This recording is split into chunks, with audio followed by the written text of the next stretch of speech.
मैं सीधा राजीव रंजन का रुख कर रही हूं। राजीव, पहले चरण के मतदान के बाद जो कम वोटिंग परसेंटेज दर्ज किया गया, उसके बाद से ही बीजेपी की रणनीति में खासा बदलाव। जो बीजेपी साउथ में अगर सनातन की बात करती है तो वो नॉर्थ में यहां मंगलसूत्र, संपत्ति सर्वे, मुसलमान, इन सब की बात करती नजर आती है।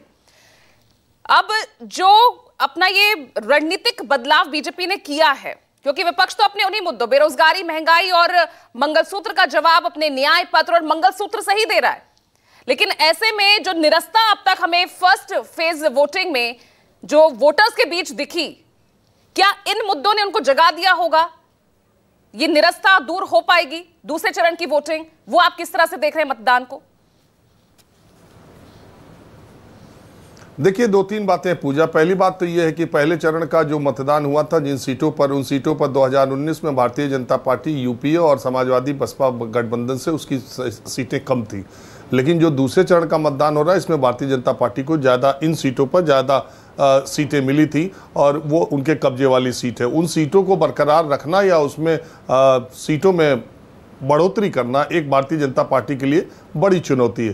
पहले चरण के मतदान के बाद जिस तरीके से कांग्रेस का घोषणा पत्र पहले चरण के मतदान के बाद आया हो, ऐसा नहीं है। कांग्रेस का घोषणा पत्र बहुत पहले आ गया था, लेकिन पहले चरण के मतदान में आप देखिए, ना तो प्रधानमंत्री ने उसका जिक्र किया, न भारतीय जनता पार्टी के प्रेस कॉन्फ्रेंसेस में उसका कहीं कोई जिक्र आया। जब पहले चरण का मतदान खत्म हो गया, तब से लगातार ये बात कही जाने लगी कि कांग्रेस पार्टी आपके गहने खींचेगी, तो आरक्षण खत्म करेगी, तो मंगलसूत्र खरीद ले लेगी। ये बातें क्यों कही गई पहले चरण के बाद?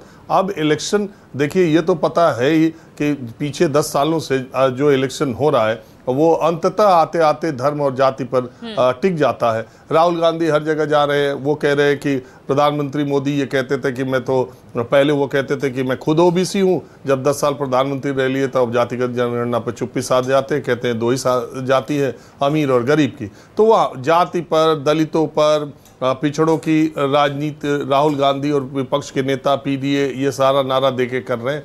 इधर इसको थोड़ा और एक्सेलरेट किया है धर्म के नाम पे और हिंदू मुसलमान पर भारतीय जनता पार्टी ने, ये आप देखिए। लेकिन एक गौर करने वाली बात पूजा, इम्पोर्टेंट ये है, पिछले पहले चरण का मतदान जो है वो जुमे के दिन हुआ था, और आज जो दूसरे चरण का मतदान है 26 तारीख को, वो भी जुमे के दिन है, शुक्रवार को। पहले चरण के मतदान की बहुत सारी वजहें जो कम होने की थी, लोगों ने कहा कि फ्राइडे को इलेक्शन था, सैटरडे संडे लोग छुट्टियां लेके बाहर भी चले जाते हैं, और किसानी का समय है। पश्चिमी उत्तर प्रदेश में तो सबसे बड़ा कारण किसानी का समय था, जब गेहूं की कटाई और गन्ने की बुआई का सीजन शुरू होता है, तो इसलिए भी बहुत लोग थे। लेकिन इस बार का तो और मामला है, और ख़ास करके जिन इलाकों में इलेक्शन है, जैसे नोएडा, गाजियाबाद, मेरठ, बागपत, अलीगढ़, बुलंदशहर, मथुरा और अमरोहा, इन सब इलाकों से ठंडे प्रदेश, नैनीताल, देहरादून, मसूरी, ये सब हिमाचल नज़दीक है। तो अब 4th सैटरडे है, 26 तारीख को फ्राइडे है, 27 को 4th सैटरडे, 28 को संडे है। 3 दिन की लगातार छुट्टियां स्कूलों में, सरकारी कार्यालयों में, इन इलाकों में हैं।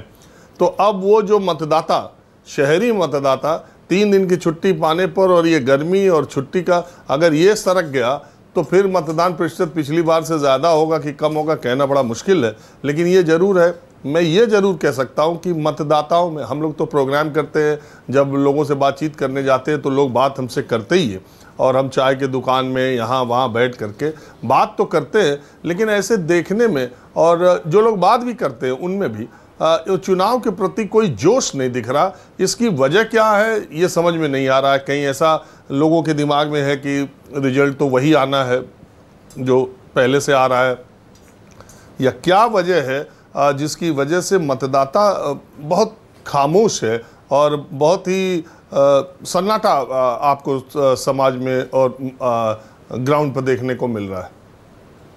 बिल्कुल, और अगर आप ये बात कह रहे हैं राजीव, तो वाकई में इसमें सच्चाई होगी, और दिलचस्प होगा कि कल सेकेंड फेज की वोटिंग कितना वोटर टर्नआउट होता है, वो और ज्यादा देखना दिलचस्प होगा।